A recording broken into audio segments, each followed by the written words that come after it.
Il a dit cela comme un verdict, comme si la maison elle-même l'avait salué. Elle emménage bientôt. Ta future belle-mère, et maintenant elle est enceinte. Elle dit que tu dois partir parce qu'elle veut ta chambre. Les anses du sac de course s'enfonçaient dans mes doigts.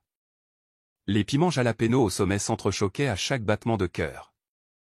À travers l'entrée, je pouvais voir la galerie de la cage d'escalier que j'avais accrochée avec un niveau abulé du ruban de masquage bleu, tous les cadres droits comme des soldats. C'était la seule chose de droite qui restait dans cette conversation. J'ai posé les sacs sur la console et j'ai laissé la porte se refermer dans un murmure. Pendant un instant, nous avons juste respiré le même air, le sien épais de suffisance, le mien mesuré comme si je comptais jusqu'à 10 sans bouger les lèvres. Je me suis retourné, j'ai croisé son regard. J'ai dit, assez lentement pour que la syllabe porte, « Cette maison m'appartient ». J'ai même penché la tête vers lui pour qu'il ne puisse pas prétendre avoir mal entendu. Il a cligné des yeux, un peu comme si le mot « appartient » avait des dents qu'il avait oubliées. Puis il a aboyé un rire qui n'a pas atteint ses yeux. Ne sois pas dramatique. Nous sommes une famille. Les familles s'adaptent. Une sandale a claqué en haut des escaliers. Elle est apparue, une main sur une nouvelle bague, l'autre reposant sous un ventre soigneusement arrondi sous un pull crème qui semblait n'avoir jamais rencontré de machine à laver. Un parfum flottait dans la cage d'escalier. De la vanille et quelque chose d'agrumé. Elle a regardé la rampe comme si elle lui appartenait déjà. On va faire simple, a-t-elle lancé. Ta chambre est plus ensoleillée. J'ai besoin de la lumière du soleil. Ordre du médecin. Tu peux prendre le bureau. Le bureau ? Ai-je répété, laissant le mot rouler sur la partie de mon cerveau qui se souvenait de l'avoir converti depuis un garage. Isolation, cloison sèche, permis, pendant que papa ne trouvait pas son portefeuille. Le bureau n'a pas de placard. Elle a souri. Tu es pleine de ressources. Il y a 100 façons de perdre une maison. La mort, le divorce, la mort. Et il y a aussi cette façon, quelqu'un qui décide que vos limites sont négociables parce que vous avez été celle qui réparait tout depuis que vous étiez assez grande pour signer les accusés de réception. Que se passe-t-il lorsque la personne qui vous a appris ce que signifie une clé vous dit que cela ne signifie plus cela? J'ai sorti le dossier du titre de propriété de mon sac. Il était épais, les bords adoucis par des kilomètres de vie, permis de rénovation, reçu d'impôts, un grand livre de comptes détaillé où mon écriture traçait chaque bardeau et chaque vis. Je ne l'ai pas agité comme un drapeau. Je l'ai juste posé doucement sur la table du couloir, à côté d'un jeu de clés que j'avais payé pour copier, et j'ai dit, nous n'allons pas faire ça à ta façon. La mâchoire de papa s'est contractée. Tu ne vas pas mettre une femme enceinte à la porte. Je ne mets personne à la porte, ai-je dit. Mais personne ne me bouscule. Le silence se tendit comme une corde tirée par les deux bouts. Alors tu peux partir, a-t-il dit, trouvant enfin la menace qu'il préférait. Ce soir. J'ai jeté un coup d'œil par-delà lui vers le mur de la salle à manger, aux faibles marques de crayon près de la plainte datant de l'époque où je mesurais les moulures de plafond. La maison vrombissait, comme le fait le vieux bois quand le vent change de direction. J'ai inspiré, j'ai compté 1, 2, 3, et j'ai senti la stabilité se mettre en place derrière mes côtes. Je ne pars pas, ai-je dit.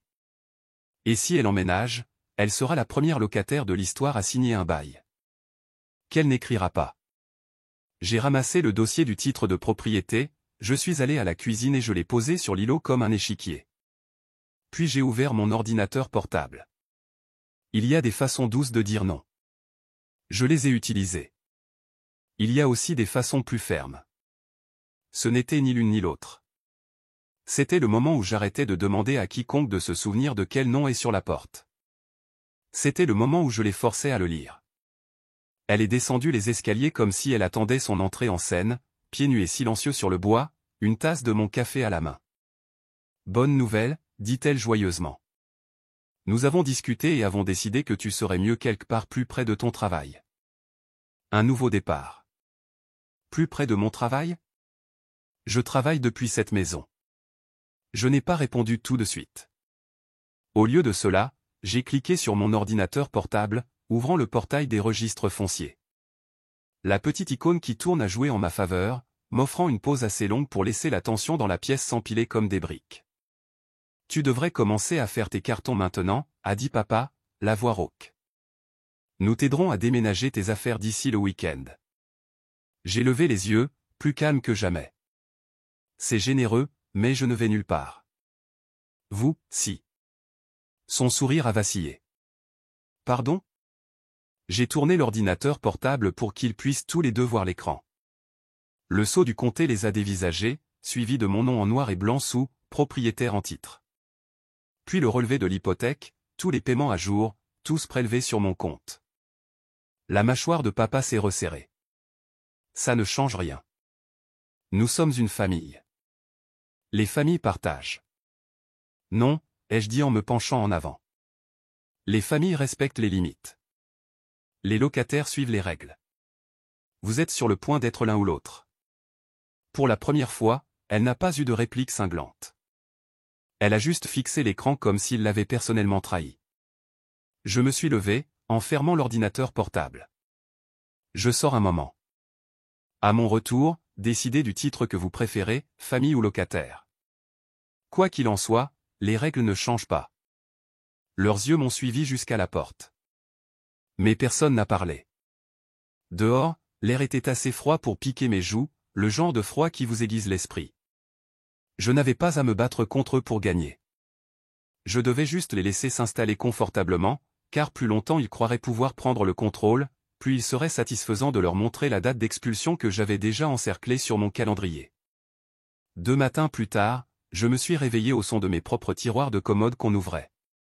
Je suis sorti dans le couloir pour la trouver à mi-chemin dans ma chambre, tenant mon manteau d'hiver dans une main et un sac poubelle noir dans l'autre.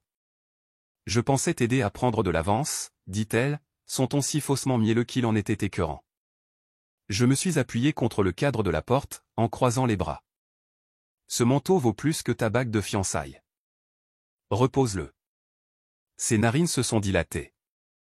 Tu sais, ton père et moi avons discuté. Tu es ici depuis trop longtemps. Ce n'est pas sain pour une femme adulte de s'accrocher à sa maison d'enfance. J'ai laissé échapper un petit rire. Drôle. Je pensais la même chose à propos des femmes adultes qui emménagent dans des maisons qui ne leur appartiennent pas. Papa est apparu derrière elle, ayant clairement assez entendu pour sentir le besoin de servir de médiateur. Clara, soupira-t-il. Tu rends les choses plus difficiles qu'elles ne le doivent. Elle est enceinte. Elle a besoin de confort. Nous devons tous faire des compromis. Des compromis? Ai-je répété, comme si je testais un mot étranger. Cela exigerait que les deux parties renoncent à quelque chose. Jusqu'à présent, tout ce que j'ai entendu, c'est vous qui preniez. Ses sourcils se sont froncés. Il ne s'agit pas de prendre. Il s'agit de la famille. Je me suis approché, baissant la voix jusqu'à ce qu'elle ne soit que pour lui. Alors tu aurais dû t'en souvenir avant d'essayer d'expulser ta propre fille de la maison qu'elle a achetée. Sa main s'est resserrée sur le sac poubelle.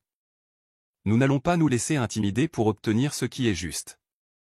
J'ai souri, lentement, délibérément. Tu as raison. Je n'intimide pas. Je documente. Ce qu'il ne savait pas, c'est que chaque moment comme celui-ci l'entrée non invitée dans ma chambre, les tentatives de déplacer mes affaires étaient déjà consignées. Date, heure, photo. J'ai reculé, leur laissant toute la largeur du couloir. Allez-y, ai-je dit en faisant un geste vers la chambre. Mettez-vous à l'aise. Parce que plus il franchissait la ligne, plus mon dossier serait solide. Et quand je déciderai qu'il était temps d'en finir, je ne me contenterai pas de les mettre dehors. Je le ferai avec la loi de mon côté et une trace écrite qu'ils ne pourraient pas effacer. À la fin de la semaine, ils avaient cessé de faire semblant d'être polis. Ses chaussures étaient près de la porte d'entrée. Son manteau était accroché au porte-manteau que j'avais construit en chaîne de récupération. Même le courrier sur le comptoir portait son nom, écrit d'une écriture bouclée et satisfaite d'elle-même qui semblait me défier de le toucher. Un soir, je suis rentré pour trouver le salon réaménagé. Mon canapé était poussé contre le mur, le fauteuil avait disparu, et à sa place, un tout nouveau fauteuil à bascule. Peinture blanche, coussin pâle, un plaid rose soigneusement plié sur le dossier. Ce sera le coin du bébé, dit-elle depuis la cuisine, comme si elle annonçait le gagnant d'une tombola. J'ai posé mes clés lentement. Le bébé n'est pas encore né, mais tu en fais déjà son espace. Son sourire n'a pas atteint ses yeux. Tu me remercieras plus tard. Papa est intervenu, s'appuyant contre le comptoir avec un regard las. Clara, elle fait son nid. C'est naturel. Je n'ai pas répondu. Au lieu de cela, j'ai marché jusqu'à la bibliothèque, j'ai pris une enveloppe épaisse et je l'ai fait glisser sur le comptoir vers lui. À l'intérieur se trouvait une copie imprimée du contrat de location que j'avais rédigé ce matin, avec leur nom déjà tapé sous « locataire ». Qu'est-ce que c'est ? Demanda-t-il en fronçant les sourcils. Des options, ai-je dit d'un ton égal. Vous pouvez signer et payer un loyer, ou vous pouvez partir. Il a dit cela comme un verdict, comme si la maison elle-même l'avait salué. Elle emménage bientôt. Ta future belle-mère, et maintenant elle est enceinte. Elle dit que tu dois partir parce qu'elle veut ta chambre. Les anses du sac de course s'enfonçaient dans mes doigts. Les piments jalapeno au sommet s'entrechoquaient à chaque battement de cœur. À travers l'entrée, je pouvais voir la galerie de la cage d'escalier que j'avais accrochée avec un niveau abulé du ruban de masquage bleu, tous les cadres droits comme des soldats. C'était la seule chose de droite qui restait dans cette conversation. J'ai posé les sacs sur la console et j'ai laissé la porte se refermer dans un murmure. Pendant un instant, nous avons juste respiré le même air, le sien épais de suffisance, le mien mesuré comme si je comptais jusqu'à 10 sans bouger les lèvres. Je me suis retourné, j'ai croisé son regard. J'ai dit, assez lentement pour que la syllabe porte, « Cette maison m'appartient ». J'ai même penché la tête vers lui pour qu'il ne puisse pas prétendre avoir mal entendu. Il a cligné des yeux, un peu comme si le mot « appartient » avait des dents qu'il avait oubliées. Puis il a aboyé un rire qui n'a pas atteint ses yeux. Ne sois pas dramatique. Nous sommes une famille. Les familles s'adaptent. Une sandale a claqué en haut des escaliers. Elle est apparue, une main sur une nouvelle bague, l'autre reposant sous un ventre soigneusement arrondi sous un pull crème qui semblait n'avoir jamais rencontré de machine à laver. Un parfum flottait dans la cage d'escalier. De la vanille et quelque chose d'agrumé. Elle a regardé la rampe comme si elle lui appartenait déjà. On va faire simple, a-t-elle lancé. Ta chambre est plus ensoleillée. J'ai besoin de la lumière du soleil. Ordre du médecin. Tu peux prendre le bureau. Le bureau ? Ai-je répété, laissant le mot rouler sur la partie de mon cerveau qui se souvenait de l'avoir converti depuis un garage. Isolation, cloison sèche, permis, pendant que papa ne trouvait pas son portefeuille. Le bureau n'a pas de placard. Elle a souri. Tu es pleine de ressources. Il y a 100 façons de perdre une maison. La mort, le divorce, la mort. Et il y a aussi cette façon, quelqu'un qui décide que vos limites sont négociables parce que vous avez été celle qui réparait tout depuis que vous étiez assez grande pour signer les accusés de réception. Que se passe-t-il lorsque la personne qui vous a appris ce que signifie une clé vous dit que cela ne signifie plus cela? J'ai sorti le dossier du titre de propriété de mon sac. Il était épais, les bords adoucis par des kilomètres de vie, permis de rénovation, reçu d'impôts, un grand livre de comptes détaillé où mon écriture traçait chaque bardeau et chaque vis. Je ne l'ai pas agité comme un drapeau. Je l'ai juste posé doucement sur la table du couloir, à côté d'un jeu de clés que j'avais payé pour copier, et j'ai dit, nous n'allons pas faire ça à ta façon. La mâchoire de papa s'est contractée. Tu ne vas pas mettre une femme enceinte à la porte. Je ne mets personne à la porte, ai-je dit. Mais personne ne me bouscule. Le silence se tendit comme une corde tirée par les deux bouts. Alors tu peux partir, a-t-il dit, trouvant enfin la menace qu'il préférait. Ce soir. J'ai jeté un coup d'œil par-delà lui vers le mur de la salle à manger, aux faibles marques de crayon près de la plainte datant de l'époque où je mesurais les moulures de plafond. La maison vrombissait, comme le fait le vieux bois quand le vent change de direction. J'ai inspiré, j'ai compté 1, 2, 3, et j'ai senti la stabilité se mettre en place derrière mes côtes. Je ne pars pas, ai-je dit. Et si elle emménage, elle sera la première locataire de l'histoire à signer un bail. Qu'elle n'écrira pas. J'ai ramassé le dossier du titre de propriété, je suis allé à la cuisine et je l'ai posé sur l'îlot comme un échiquier. Puis j'ai ouvert mon ordinateur portable. Il y a des façons douces de dire non. Je les ai utilisées. Il y a aussi des façons plus fermes.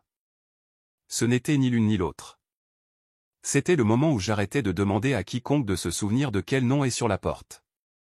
C'était le moment où je les forçais à le lire. Elle est descendue les escaliers comme si elle attendait son entrée en scène, pieds nus et silencieux sur le bois, une tasse de mon café à la main. Bonne nouvelle, dit-elle joyeusement. Nous avons discuté et avons décidé que tu serais mieux quelque part plus près de ton travail. Un nouveau départ. Plus près de mon travail?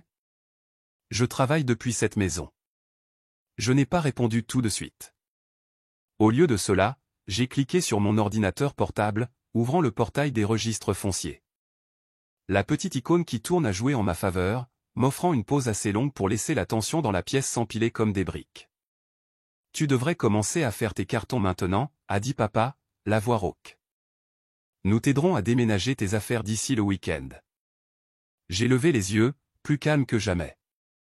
C'est généreux, mais je ne vais nulle part. Vous, si. Son sourire a vacillé. Pardon? J'ai tourné l'ordinateur portable pour qu'ils puissent tous les deux voir l'écran. Le sceau du comté les a dévisagés, suivi de mon nom en noir et blanc sous « propriétaire en titre ». Puis le relevé de l'hypothèque, tous les paiements à jour, tous prélevés sur mon compte. La mâchoire de papa s'est resserrée. Ça ne change rien. Nous sommes une famille. Les familles partagent. Non, ai-je dit en me penchant en avant.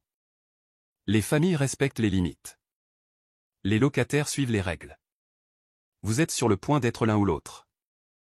Pour la première fois, elle n'a pas eu de réplique cinglante. Elle a juste fixé l'écran comme s'il l'avait personnellement trahi.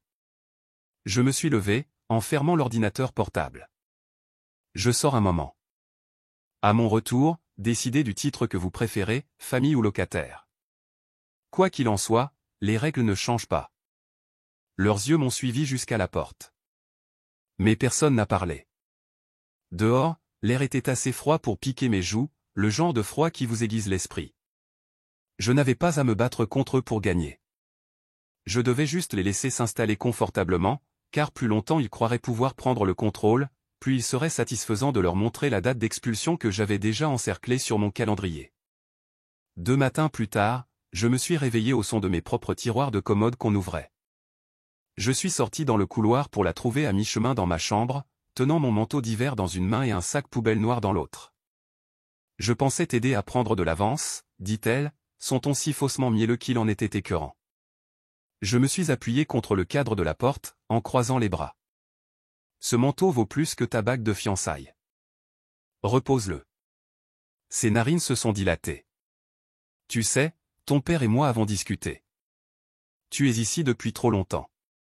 Ce n'est pas sain pour une femme adulte de s'accrocher à sa maison d'enfance. J'ai laissé échapper un petit rire. Drôle. Je pensais la même chose à propos des femmes adultes qui emménagent dans des maisons qui ne leur appartiennent pas. Papa est apparu derrière elle, ayant clairement assez entendu pour sentir le besoin de servir de médiateur. Clara, soupira-t-il. Tu rends les choses plus difficiles qu'elles ne le doivent. Elle est enceinte. Elle a besoin de confort. Nous devons tous faire des compromis. Des compromis? Ai-je répété, comme si je testais un mot étranger. Cela exigerait que les deux parties renoncent à quelque chose. Jusqu'à présent, tout ce que j'ai entendu, c'est vous qui preniez. Ses sourcils se sont froncés. Il ne s'agit pas de prendre. Il s'agit de la famille. Je me suis approché, baissant la voix jusqu'à ce qu'elle ne soit que pour lui. Alors tu aurais dû t'en souvenir avant d'essayer d'expulser ta propre fille de la maison qu'elle a achetée. Sa main s'est resserrée sur le sac poubelle. Nous n'allons pas nous laisser intimider pour obtenir ce qui est juste. J'ai souri, lentement, délibérément. Tu as raison. Je n'intimide pas. Je documente. Ce qu'il ne savait pas, c'est que chaque moment comme celui-ci l'entrée non invitée dans ma chambre, les tentatives de déplacer mes affaires étaient déjà consignées. Date, heure, photo. J'ai reculé, leur laissant toute la largeur du couloir. Allez-y, ai-je dit en faisant un geste vers la chambre. Mettez-vous à l'aise. Parce que plus il franchissait la ligne, plus mon dossier serait solide. Et quand je déciderai qu'il était temps d'en finir, je ne me contenterai pas de les mettre dehors. Je le ferai avec la loi de mon côté et une trace écrite qu'ils ne pourraient pas effacer. À la fin de la semaine, ils avaient cessé de faire semblant d'être polis. Ses chaussures étaient près de la porte d'entrée. Son manteau était accroché au porte-manteau que j'avais construit en chaîne de récupération.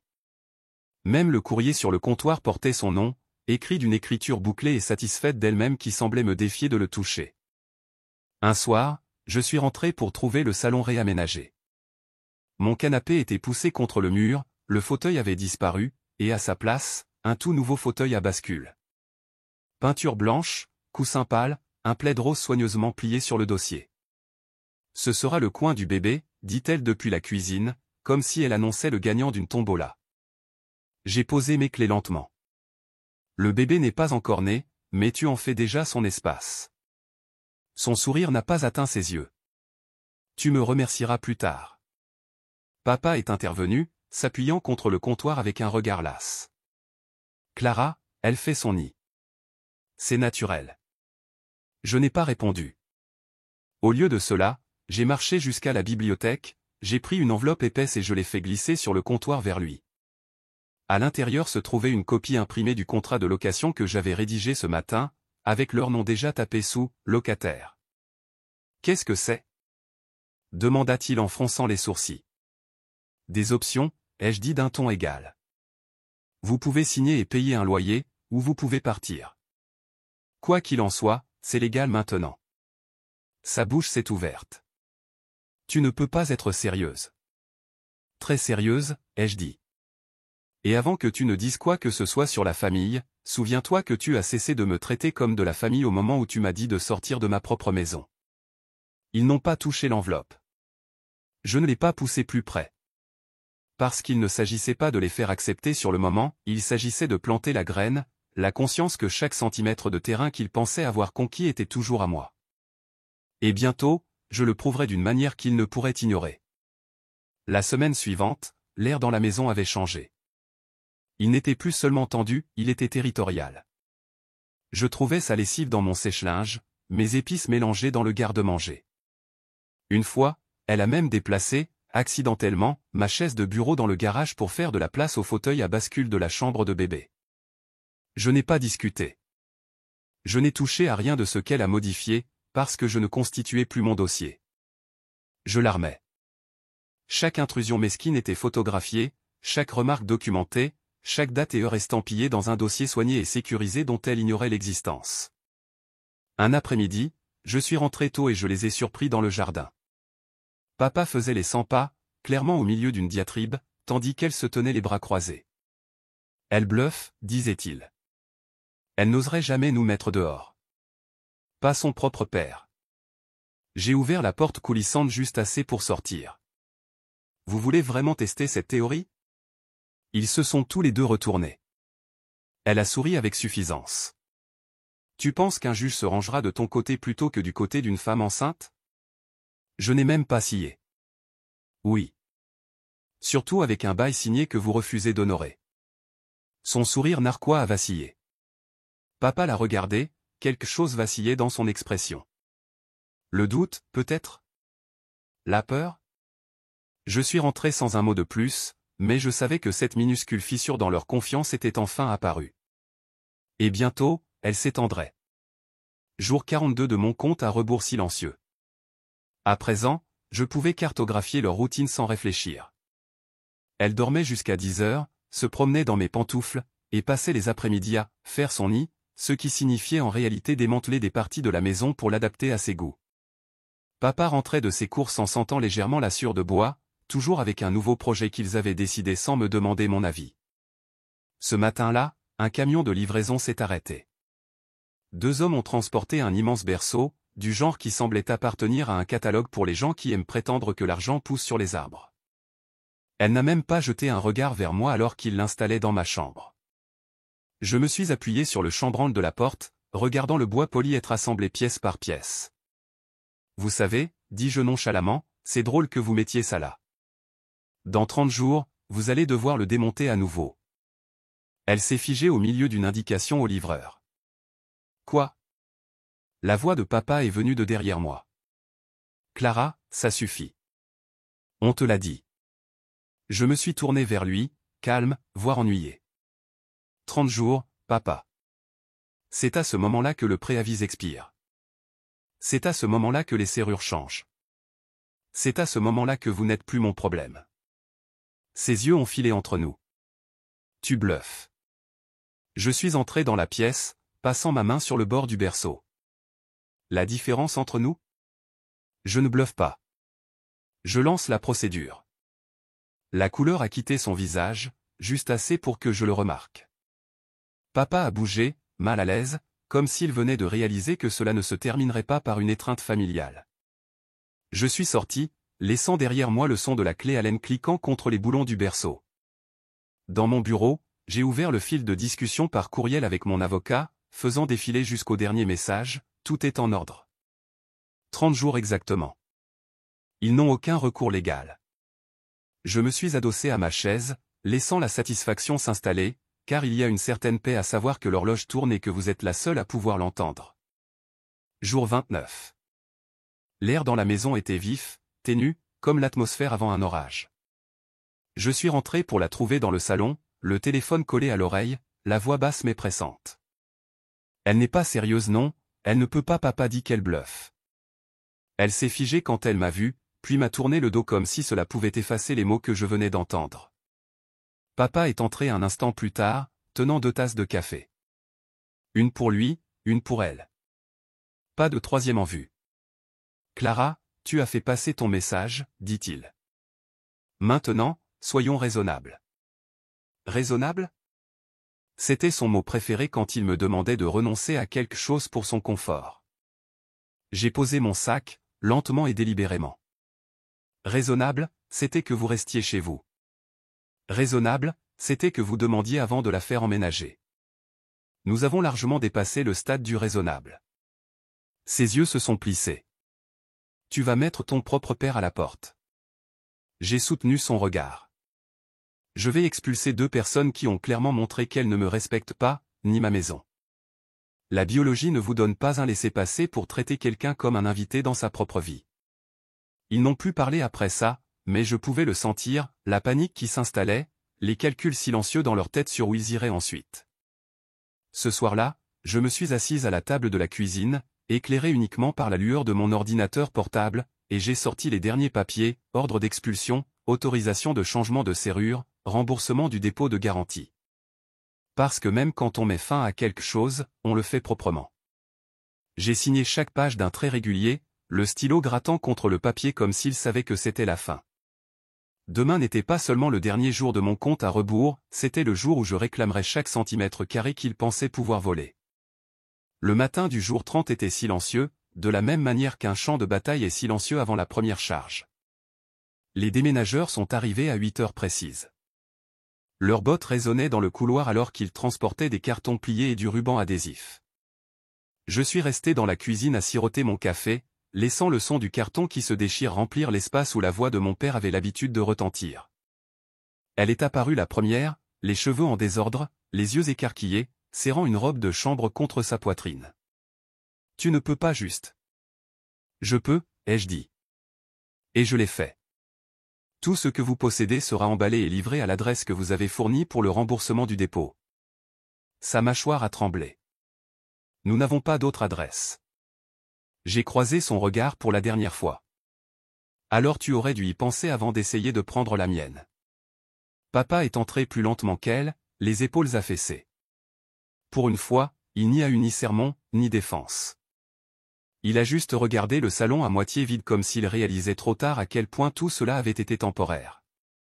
Quand le dernier carton a été emporté, je me suis dirigé vers la porte d'entrée et je l'ai tenue ouverte. Ils ont franchi le seuil ensemble, les déménageurs suivant avec le reste de leurs affaires. La camionnette du serrurier attendait déjà au bord du trottoir. Dès qu'ils sont partis, la porte s'est refermée derrière eux avec un clic net et final. Je suis resté dans l'entrée un long moment, écoutant le calme s'installer comme un vieil ami. Je n'avais pas seulement gardé ma maison, j'avais reconquis ma vie. Ce soir-là, j'ai allumé une seule bougie dans le salon, l'air sentant légèrement la peinture fraîche et la liberté. Je n'ai pas vérifié mon téléphone. Je n'en avais pas besoin. Certaines victoires n'ont pas besoin de public.